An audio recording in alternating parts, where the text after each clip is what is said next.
Everyone, welcome to Ritu ma'am classes. Last video में हमने start किया था, हम पढ़ रहे थे history class 9 chapter 2 socialism in Europe and the Russian revolution के बारे में।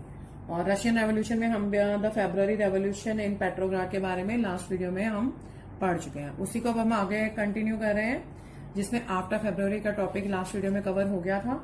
अब नेक्स्ट टॉपिक है आपका पेज नंबर 38 पे, द रेवोल्यूशन ऑफ अक्टूबर 1970। इससे पहले हमने क्या स्टडी किया था, प्रोविजनल गवर्नमेंट का बनना और बोल्शेविक के साथ उनके कॉन्फ्लिक्ट्स। बोल्शेविक पार्टी का जो लीडर था लेनिन, क्या क्या उनमें कॉन्फ्लिक्ट्स हो रहे थे। As the conflict between the provisional government and the Bolshevik group, जैसे जैसे इनके कॉन्फ्लिक्ट्स बढ़ते जा रहे थे, लेनिन जो था उसको डर लगने लग गया कि प्रोविजनल गवर्नमेंट जो है कहीं पे वो डिक्टेटरशिप सेटअप ना कर दे। Bolshevik supporters were brought together for an uprising against government. अब बोल्शेविक सपोर्टर्स जो थे वो इकट्ठा होने लगे ताकि वो अपनी एक गवर्नमेंट बना सके सितंबर में। ऑन 16 अक्टूबर 1917, अब 16 अक्टूबर 1917 को क्या हो रहा है, जो लेनिन है वो पेट्रोग्राड सोवियत और बोल्शेविक दोनों मिलकर पावर को अपने अंडर करना चाहते हैं, मतलब वो अपनी एक गवर्नमेंट क्रिएट करना चाहते हैं। और मिलिट्री रेवोल्यूशनरी कमेटी बनाई जाती है, जिसको कि मतलब एक सोवियत अपॉइंट करती है, और उसका लीडर किसको बनाया जाता है, लियोन ट्रोट्स्काय को, टू कंट्रोल दी पावर, ताकि वो पावर को कंट्रोल कर सके। Date was kept a secret, लेकिन इसकी जो डेट है कब किया जाएगा वो उसको सीक्रेट रख लिया जाता है। Uprising began on 24 of October 1917। अब 16 अक्टूबर को ये सब फॉर्म कर दिया जाता है और 24 अक्टूबर 1917 को इसका काम को अंजाम देना होता है। जो पीएम था Kerensky left the city to mobilize troops to face any trouble. वो सिटी को छोड़कर दूसरी जगह मतलब अपने हेल्प लेने के लिए चला जाता है, ताकि अगर कोई भी दिक्कत आए तो वो उसकी मदद मतलब उनकी लोगों की एक्स्ट्रा मदद ले सके। एट फर्स्ट लाइट, जैसे ही सूरज का सूर्योदय होता है तब क्या होता है, सनराइज होता है, government loyal military men seize the buildings of 2 Bolshevik newspapers. जो मतलब सरकार के लॉयल लोग थे, मिलिट्री मैन थे, जो सरकार को सब कुछ मान रहे थे, मतलब उनके वफादार जो थे, वो 2 बोल्शेविक न्यूज़पेपर्स की बिल्डिंग्स को सीज कर लेते हैं, मतलब कैप्चर कर लेते हैं। ये अब एक दिन में क्या क्या हुआ, ये सुबह से शुरुआत हो रही है, ये आपको वो चीजें बताई जा रही है कि सुबह होते ही सबसे पहले क्या होता है कि जो गवर्नमेंट के वफादार मिलिट्री मैन है वो बोल्शेविक न्यूज़पेपर्स की 2 बिल्डिंग्स को कैप्चर कर लेते हैं, मतलब कब्जा कर लेते हैं। To protect the winter palace, telephone and telegraph offices, pro government troops were sent. Winter palace, telephone और टेलीग्राफ ऑफिसेस को प्रोटेक्ट करने के लिए जो गवर्नमेंट ट्रूप्स हैं वहां पे भेज दिए जाते हैं। इन अ क्विक रिस्पॉन्स, जो एमआरसी यानी कि मिलिट्री रेवोल्यूशनरी कमेटी थी, वो क्या ऑर्डर करती है उसके, अब इन्होंने तो ये सब करना स्टार्ट कर दिया। जो पीएम केरेंस्काय था उस टाइम पे, उसने ये सब स्टार्ट करवा दिया दिन के अभी चढ़ते ही, ठीक है। बोल्शेविक न्यूज़पेपर्स की बिल्डिंग्स पे कब्जा कर लिया और winter palace, telephone, telegraph officers को बचाने के लिए उसने गवर्नमेंट ट्रूप्स भेज दिए। तो एमआरसी ने अब बदले में क्या रिस्पॉन्स किया है, ordered its supporters to capture the government offices and arrest the minister, कि गवर्नमेंट ऑफिसेस को आप लोग कैप्चर करो और मिनिस्टर्स को अरेस्ट करो। लेटर, अब बाद में क्या है, शिप अरोरा, एक शिप है Aurora, bombarded the winter Palace, जिससे विंटर पैलेस पे बम्बार्डिंग शुरू कर दी जाती है। Other large boats sailed down the Neva and took over various military points, और बहुत बड़ी बड़ी जो बोट्स होती हैं वो नीवा में उतार दी जाती हैं और जगह जगह पे मिलिट्री पॉइंट्स बना लिए जाते हैं। बाय नाइटफॉल, जैसे जैसे अब रात घिरने लगी, the city was under the committees control. पूरी की पूरी सिटी पे किसका राज हो गया, इस कमेटी का। कमेटी क्या थी, MRC, military revolutionary committee. Military revolutionary committee का जो राज था वो स्थापित हो गया। And all the ministers surrendered. ये एक ही दिन में सारी स्टोरी हुई, किस तरह, लेकिन स्टार्ट पहले पीएम ने करा और धीरे धीरे सब जगह पे एमआरसी ने कब्जा कर लिया। All Russian Congress of Soviets in Petrograd, the majority supported Bolshevik action. अब ये जो रशियन कांग्रेस ऑफ सोवियट्स जो थी पेट्रोग्राड में, उनकी जो मेजोरिटी थी, सभी ने बोल्शेविक एक्शन को सपोर्ट किया। Uprisings took place in other cities also, इसी तरह की जो अपराइजिंग थे वो बाकी सिटीज में भी देखने को मिल रही थी।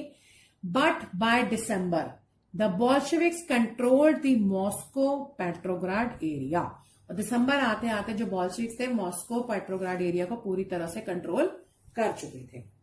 नाउ ये आपका बॉक्स 2 में है, पेज नंबर 38 पे, date of the Russian revolution. इसमें थोड़ा आपको ध्यान देना पड़ेगा, इसमें कैलेंडर के बारे में है। पहले जो था 1 फरवरी 1918 तक जो रशिया था ना वो जूलियन कैलेंडर फॉलो करता था, और उसके बाद 1 फरवरी 1918 के बाद जो कंट्री थी ये रशिया, ये ग्रिगोरियन कैलेंडर को फॉलो करने लगी, जो मतलब आज की डेट में भी हर जगह फॉलो किया जाता है, which is followed everywhere today. The Gregorian dates जो है वो है 13 days ahead of the Julian dates, मतलब इनमें 13 दिनों का फर्क है। सो बाय अवर कैलेंडर जो फेब्रवरी रेवोल्यूशन जो हुआ था वो अब 13 दिन आगे चला गया, उस यानी कि 12 मार्च को हुआ, और जो अक्टूबर रेवोल्यूशन हुआ था वो टुक प्लेस ऑन दी 7 नवंबर। ये आपका बॉक्स 2 में सारा मेंशन किया हुआ है, पेज नंबर 38 पे, इसको आप देख सकते हो। पेज नंबर 38 पे कुछ टाइमलाइन भी दी हुई है, कुछ डेट्स दी हुई है, इंपॉर्टेंट डेट्स हैं, आप उसके ऊपर भी कंसंट्रेट जरूर करना, बहुत इंपॉर्टेंट है। 1850s टू 1880s क्या हुआ था? Debates over socialism in Russia. 1898 में क्या होता है? Formation of Russian social democratic workers party. 1905 में bloody Sunday and the revolution of 1905। 1917 में क्या होता है? 2 मार्च को रेजिग्नेशन ऑफ द जार। 24 अक्टूबर को क्या होता है? Bolshevik uprising in the Petrograd. 1918 to 1920 में सिविल वार होती है। 1919 में फॉर्मेशन ऑफ कमिंटन। कमिंटन अब क्या है? International organisation of the communist party, यानी कि शॉर्ट फॉर्म है ये कम्युनिस्ट इंटरनेशनल की, Comintern, com plus inter, communist international की शॉर्ट फॉर्म, इसे आप माइंड में रखना जरूर। और 1929 में क्या है? Beginning of collectivisation.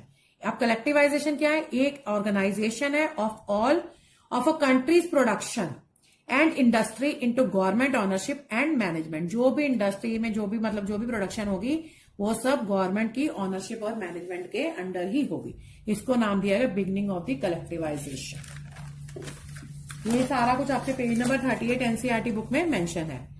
Page number 39 में आपका 4th टॉपिक आ जाता है, what change after the October. Most industries and banks were nationalised in November 1970। जो लेनिन ने अप्रैल थीसिस में डिमांड रखी थी उसकी अब ये जो डिमांड है वो पूरी हो रही है, मतलब जो बैंक्स थे उनको नेशनलाइज किया जा रहा था, इंडस्ट्रीज को भी। The land was declared social property and peasants were allowed to seize the land of the nobility. Land को एक सोशल प्रॉपर्टी डिक्लेयर कर दिया गया, और जो किसान थे किसानों को कहा गया जो नोबल्स की जो भी लैंड है वो सिर्फ उनकी जरूरत के लिए उनको छोड़ के बाकी लैंड पर वो कब्जा कर सकते हैं। Partition of large houses according to the family requirements. जिनके पास बड़े बड़े घर थे सिर्फ उनके लिए भी, उनकी जरूरत के परिवार के लिए थोड़ा बहुत हिस्सा छोड़ के बाकी घरों को भी पार्टीशन कर दिया गया। Band the use of old titles of aristocracy. Aristocracy के दौरान जो भी ओल्ड टाइटल्स दिए जाते थे उन सब टाइटल्स को भी बैन कर दिया गया, जैसे राजा बहादुर या राय बहादुर, जो ऐसे नाम दिए जाते थे अरिस्टोक्रेसी। लेकिन ये तो इंडिया के हिसाब से बता रही हूँ, रशिया में जो इस तरह के नाम दिए जाते हैं उन सबको बैन कर दिया गया। न्यू यूनिफॉर्म्स वर डिजाइन। नई नई यूनिफॉर्म्स डिजाइन की गई for the army and officials. Soviet had, अब एक सोवियत हैड बनाएगी जिसको नाम दिया गया है बोडेनोविया was chosen. Bolshevik party renamed as the Russian communist party, और बोल्शेविक पार्टी ने जो उसका नाम बदलकर अब क्या हो गया? Russian communist party. नवंबर 1917 में क्या होता है? Bolsheviks failed to gain majority support. अब जो बोल्शेविक्स थे वो अपनी मेजोरिटी की नहीं प्रूव कर पाते, वो फेल हो जाते हैं। Elections to the constituent assembly. जनवरी 1918 में क्या होता है कि असेंबली रिजेक्टेड बोल्शेविक मेजर्स। जो असेंबली थी वो बोल्शेविक से रिजेक्ट कर देती है, मतलब उनके काम को पसंद नहीं कर रही है। लेनिन डिसमिस्ड द असेंबली, और इसका रिजल्ट क्या होता है? लेनिन ही वो असेंबली डिसमिस कर देता है। मार्च 1918 में क्या होता है? Bolsheviks made peace with Germany. ये जर्मनी के साथ समझौता कर लेते हैं। जो लोग मतलब जिनके दिमाग में जर्मनी के खिलाफ सारा कुछ चल रहा था, बोल्शेविक जाके उसी जर्मनी के साथ समझौता कर लेते हैं। In followed years Bolshevik became the only party to participate in the elections to the ARC of Soviets. अब आने वाले सालों में एक बोल्शेविक ही ऐसी पार्टी बनकर रह गई थी जो इलेक्शंस में एक ही पार्टी थी जो पार्टिसिपेट करती थी। ARC became the parliament of the country. जो ARC थी वो कंट्री की पार्लियामेंट बन चुके थे। Russia became a 1 party state. अब रशिया सिर्फ 1 पार्टी स्टेट बनकर रह गया। कौन सी पार्टी? Communist party, Bolshevik party. Trade unions were kept under the party control. जितना भी सारा ट्रेड था, ट्रेड यूनियंस जो भी थे वो सारे पार्टी के कंट्रोल में थे। द सीक्रेट पुलिस, जिसको कहा जाता था कॉल्ड द चीका फर्स्ट, जिसको पहले चीका कहा जाता था, बाद में उसको नाम दिया गया OGPU and NKVD, punished those who criticise the Bolsheviks, जिनका काम ही था मतलब जो बोल्शेविक्स के खिलाफ जाएंगे उनको पनिश करना। बोल्शेविक्स के खिलाफ कोई नहीं बोल सकता, कोई इनके खिलाफ नहीं जा सकता। Many young writers and artists also attracted towards the party, कुछ यंग राइटर्स, बहुत से यंग राइटर्स और आर्टिस्ट जो थे वो इस पार्टी की तरफ अट्रैक्ट हुए थे। As it stood for socialism and for change, क्यों? क्योंकि पार्टी जो पहले सोशलिज्म के लिए काम करती थी, समाजवाद के लिए काम कर रही थी, इस वजह से बहुत से राइटर्स और आर्टिस्ट इसकी तरफ अट्रैक्ट हुए थे। After October 1917 led to experiments in art and architecture, अक्टूबर 1917 में आर्ट और आर्किटेक्चर में भी बहुत से चेंजेस आए।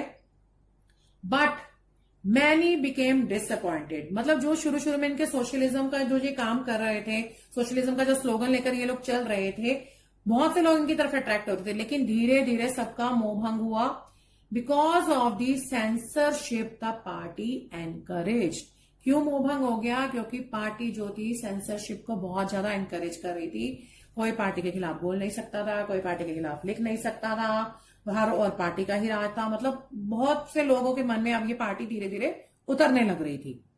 अब नेक्स्ट टॉपिक आपका पेज नंबर 40 पे, द सिविल वार, एनसीईआरटी की बुक में पेज नंबर 40 टॉपिक 4.1 है, और इसी के ऊपर एक बॉक्स नंबर 3 है जिसमें October revolution and the Russian countryside के 2 व्यूज भी हैं। आप प्लीज इसको एक बार रीडिंग जरूर कर लेना, मतलब 2 लोगों के व्यूज दिए गए हैं इसमें।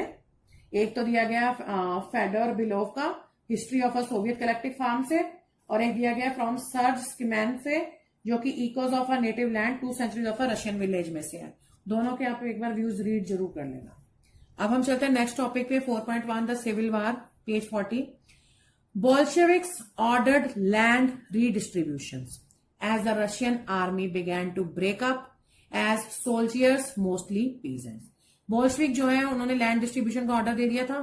अब इसकी वजह से क्या हो रहा था, जो रशियन आर्मी थी उसमें एक ब्रेकअप आ गया। क्यों ब्रेकअप आ गया? क्योंकि जो सोल्जर्स थे वो किसान थे, और जब इन्होंने लैंड डिस्ट्रीब्यूशन का ऑर्डर दिया तो किसान जो थे वो अपने जगह पे, अपने गांव में वापस जाके लैंड पर कब्जा पाना चाहते थे। सो इस वजह से जो आर्मी थी वो ब्रेक होने लगी। नॉन बोल्शेविक सोशलिस्ट, जिसमें लिबरल्स थे और सपोर्टर ऑफ द ऑटोक्रेसी थे, क्रिटिसाइज्ड द बोल्शेविक रिवॉल्ट, ये बोल्शेविक रिवॉल्ट के खिलाफ हो गए, बहुत क्रिटिसाइज किया इन्होंने। Non Bolshevik socialist, liberals and the supporter of the autocracy. एक सिविल वार छिड़ चुका है रशिया के अंदर, उसके बारे में बता रही हूं। Their leaders moved to South Russia and organized troops to fight the Bolsheviks. अब Bolsheviks को एक कलर दे दिया गया है द रेड, और सोशलिस्ट रिवोल्यूशनरीज को कलर दिया गया द ग्रीन्स, और प्रो जारिस्ट मतलब जो उनके जारिस्ट के फेवर में तो उनको कलर दिया गया व्हाइट्स। अब बोल्शेविक्स के जो थे, their leaders move to the south Russia and organise troops to fight with the Bolsheviks. मतलब जो ये जो पहले हमने पढ़ा था, supporters of autocracy, non Bolshevik जो भी थे, ये सब अपने लीडर्स को साउथ रशिया की तरफ मूव ऑन करते हैं और बोल्शेविक्स के खिलाफ एक संगठन बनाते हैं। 1919 में सोशलिस्ट रेवोल्यूशनरीज को नाम दिया गया the Green's and pro Tsarist को नाम दिया गया व्हाइट्स। ये कलर्स आपको माइंड में रखने हैं। बोल्शेविक्स रेड्स हैं, सोशलिस्ट रेवोल्यूशनरीज ग्रीन्स हैं, और जो प्रो जारिस्ट है वो व्हाइट्स है। Controlled most of the Russian empire, इनका जो कंट्रोल था 1918 से 1919 के बीच में, ग्रीन्स और व्हाइट्स ने बहुत ज्यादा रशियन एम्पायर का हिस्सा कंट्रोल में ले लिया था। ऑल्सो सपोर्टेड बाय, और इनको सपोर्ट कौन कर रहा था? French, American, British and Japanese troops. इनको फ्रांस का, अमेरिका का और ब्रिटेन का और जापान का पूरा पूरा सपोर्ट मिला हुआ था। As these troops were worried at the growth of socialism in Russia as they support capitalism. ये जो ट्रूप्स है ये सोशलिज्म के खिलाफ थे, क्योंकि ये नहीं चाहते थे कि इनके रशिया की देखा रखी कहीं हमारी कंट्रीज में भी ये सभी लोग सोशलिज्म को सपोर्ट ना करने लग जाएं। ये कैपिटलिज्म को सपोर्ट करते थे। सो इस चीज के लिए कि मतलब हमारे कंट्री में सोशलिज्म ना सपोर्ट में आ जाए, तो इस वजह से ये लोग उसको सपोर्ट करने लगे। As there was civil war between these troops and the Bolsheviks, looting, banditry, famine became common। जगह जगह लूटपाट, डाका पड़ना, भुखमरी, ये सब अब आम बातें हो गई थी। ये सब सिविल वार का नतीजा हो रहा था। व्हाइट्स जो थे, व्हाइट्स कौन थे? Pro-tsarist took harsh steps with peasants who seized land as they lost popular support. ये इन्होंने जो किसानों ने लैंड पे कब्जा कर लिया था, इन्होंने उन किसानों पर ही हमला करना शुरू कर दिया। जनवरी 1920 में क्या था? Bolsheviks controlled most of the former Russian empire. जनवरी 19, ये 1918 और 1919 का हाल था। अब जनवरी 1920 आते आते बोल्शेविक्स जो था उसने ज्यादातर रशियन एम्पायर के हिस्से में अपना कंट्रोल कर लिया। They got success. अब इनको भी सक्सेस कैसे मिली? Due to the cooperation with non Russian nationalist and Muslim Jadidist. इनको कौन सपोर्ट कर रहा है? एक तो नॉन रशियन नेशनलिस्ट सपोर्ट कर रहे हैं और मुस्लिम जदीदिस्ट सपोर्ट कर रहे हैं। At the same time many were confused about the objectives of the Bolsheviks. और उसी टाइम पे बहुत सी कंफ्यूजन हो रही है, लोग बोल्शेविक्स के ऑब्जेक्टिव्स को समझ ही नहीं पा रहे हैं कि बोल्शेविक्स आखिर चाहते क्या है। इंसिडेंट इन खीवा, खीवा जगह है सेंट्रल एशिया में। Massacring local nationalist in name of defending socialism. वहां के लोकल नेशनलिस्ट को मरवा दिया जाता है सोशलिज्म को बचाने के चक्कर में। टू रेमेडी ऑल दिस, अब भाई लोगों की नजरों में इनकी जो है इमेज खराब ना हो जाए, non Russian nationalist were given political autonomy, the right to govern themselves in USSR. Non Russian nationalist को एक पॉलिटिकल पावर दे दी जाती है कि वो अपने आप को खुद ही गवर्न कर सकते हैं, मतलब उनको उनके अंडर काम करने की जरूरत नहीं, अपनी गवर्नमेंट खुद बना सकते हैं यूएसएसआर में। ठीक है, ये उनका मतलब एक भाई उनकी गलतियां ना देखी जाए, आप भाई फायदा देखो जो हम आपको पहुंचा रहे हैं। But since there were some unpopular policies that the Bolsheviks forced the local government to follow. लेकिन कुछ ऐसी पॉलिसीज भी थी जो बोल्शेविक्स लोकल गवर्नमेंट को फोर्स कर रही थी उनको फॉलो करने के लिए। इसका एग्जाम्पल क्या है? The harsh discouragement of nomadism. Nomadism को मतलब जो लोग इधर से उधर जाते थे अपने खाने की तलाश में अपने जानवरों को लेके, इन्होंने उसको बहुत डिस्करेज किया, बहुत रोक लगाई उसके ऊपर। जिसका रिजल्ट क्या हुआ? Attempts to win over different nationalities were only partly successful. मतलब जो ये अलग अलग जगह पे अपना कब्जा करना चाहते थे, इनको बहुत कम सक्सेस मिली, क्योंकि इन्होंने नोमैडिज्म पे भी रोक लगा दी थी। मतलब नोमैड्स कौन होते हैं? जो बंजारे लोग होते हैं, मतलब जो इधर से उधर फिरते हैं, तो इन्होंने उस पर स्टॉप लगा दिया कि तुम लोग इधर से उधर नहीं फिर सकते, एक ही जगह पे रहो। तो मतलब लोगों के दिलों में इनके प्रति भड़ास अब बढ़ती ही जा रही थी। नेक्स्ट टॉपिक है हमारा page number 42, making a socialist party. ये अब हम नेक्स्ट वीडियो में डिस्कस करेंगे। अभी तक के लिए बस आप इतना ही, जितना समझाया प्लीज उसको एक बार जरूर अपनी बुक से भी पढ़ लीजिएगा। और till then thank you, bye. Okay, guess we doing